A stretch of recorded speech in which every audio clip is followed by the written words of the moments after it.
the plastic surgery conversation. I owe it to you to be totally transparent with you because I entered into this beauty space. I don't have to tell you every aspect of my sex life, bank account, or any of that, but I feel a responsibility based on the fact that we've been talking about skin and beauty, and it would just be fraudulent for me to just go do something and then act like this was natural. I went on a plastic surgery consultation tour. A good friend of mine who is a major celebrity said to me, "You're late. Everyone your age has done something and everyone's lying about it." Now, I was on the Housewives, and we all know that everyone on the Housewives has done something and is lying about it. There are housewives that look like dolls, but it looks good on them. They're that type. They want to look like a doll. They may not know they want to look like a doll, but they're dressed up all the time. They're decked out all the time. They're head to toe in, diamonds and furs, and they want to look like a doll. And I get that. This is what I look like 90% of the time. So it would look freaky and weird if I look like a doll. So you could want to look like a different person. That scares me, because I like the way I look. I'm okay. I don't even think I really need it.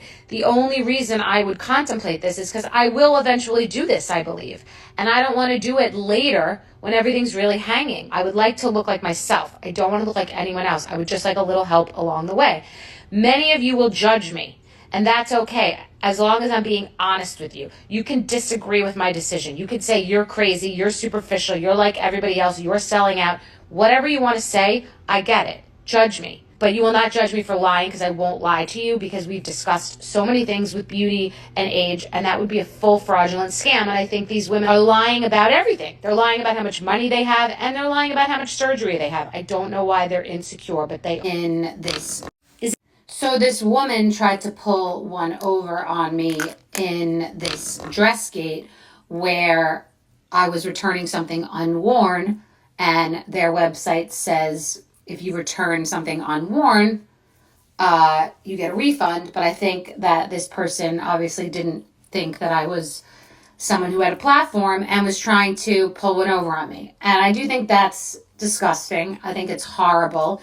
And the woman was incredibly dismissive and rude to my assistant and to myself. And I want to protect the consumer, which is why I talk about these things.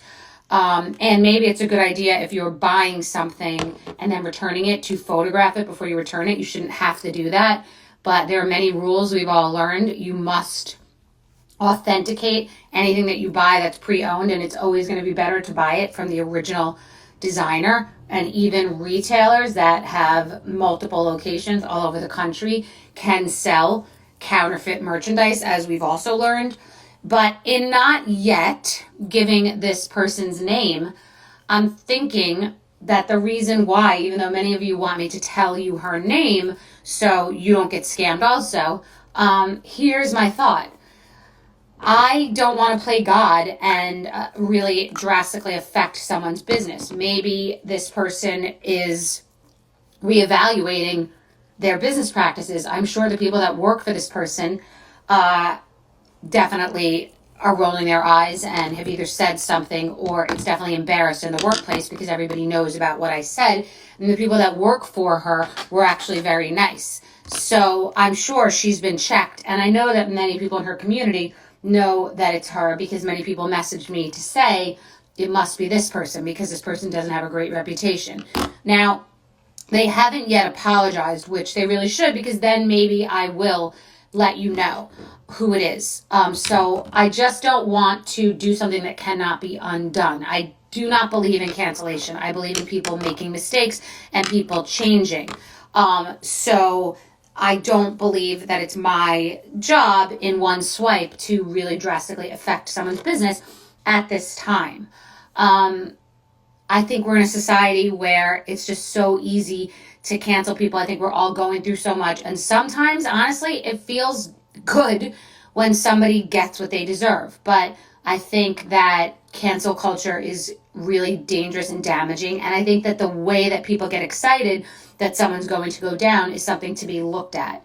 I keep trying to say there are moments when someone's come up to me in a bathroom at an airport, and I may not have been like, oh, hey, yay. I might have been a little like standoffish, like, can we wait till we get out of the bathroom? Or I'm mid-bite and someone wants to take a picture, and I'm like, yes, we can do it, but can we wait till I finish eating?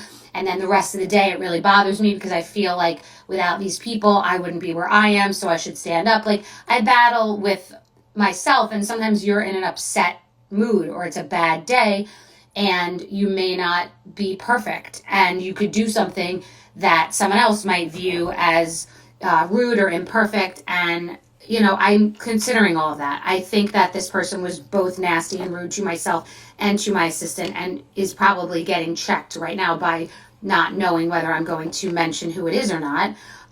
So that's why I haven't yet just mentioned it all. So I hope I have the courage to post this. I need a break. I need a break from here, from work, from a lot of things. It's embarrassing, but I just thought it was important to be truthful, because so many people go through so much stuff, and for us to just only post what's happy and positive and bullshit and filter is not fair and truthful. And I just have been doing too much for too long. Hey, Blake. It is 2 a.m. Hopefully this does not wake you up. Whew.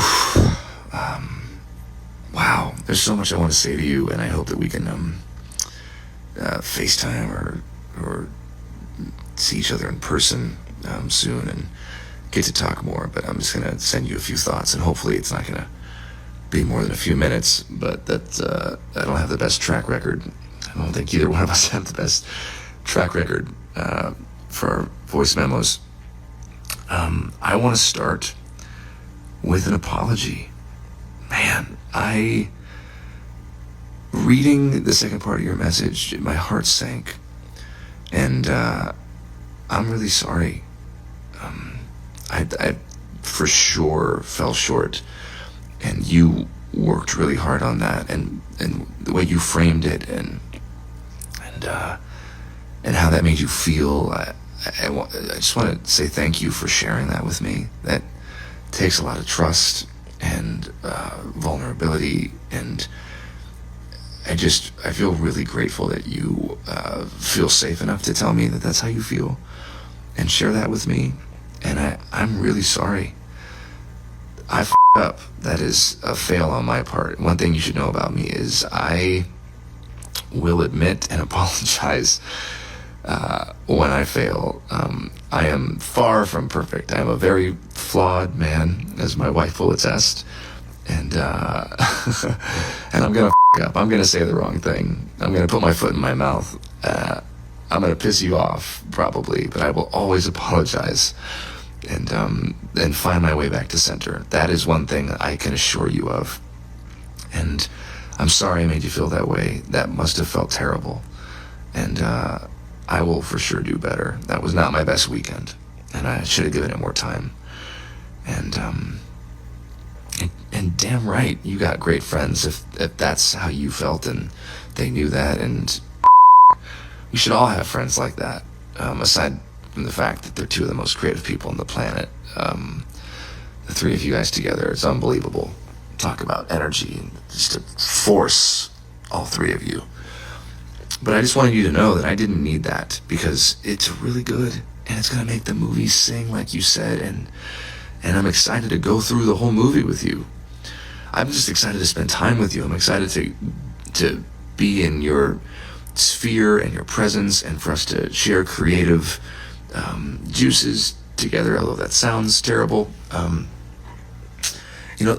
think you and I have been trying to build a relationship, which I think we've done successfully. I mean, here we are talking like this, me into my phone at 2 a.m, but largely via text and voice note. And I will be honest with you, that is not my biggest strength. I love being with people and being in somebody's